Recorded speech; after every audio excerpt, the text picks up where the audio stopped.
ok rồi đây là đọc nên sơ sạc công một can VT computer đấy cứ chỗ stock quanh hai cứ MSI Moden đọc 4 series năm pi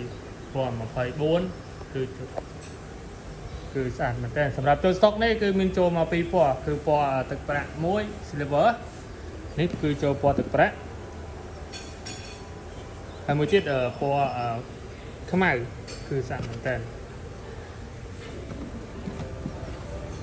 នេះពណ៌ខ្មៅហើយមួយទៀតគឺពណ៌ទឹកប្រាក់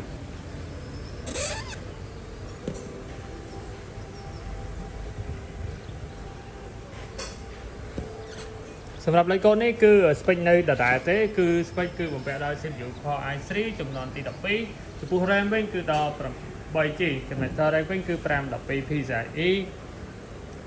និងទំហំអេក្រង់វិញគឺតូចមែនទែនគឺ 14 inch laptop នេះ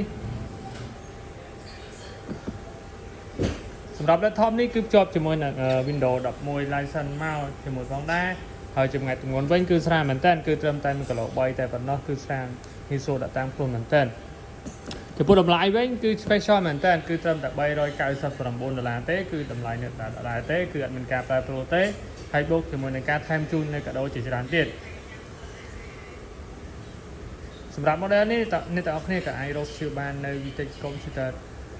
ឬក៏មួយជាអាចទំនាក់ទំនងតាមលេខទូរស័ព្ទដែលខ្ញុំដាក់នៅ caption ខាងលើ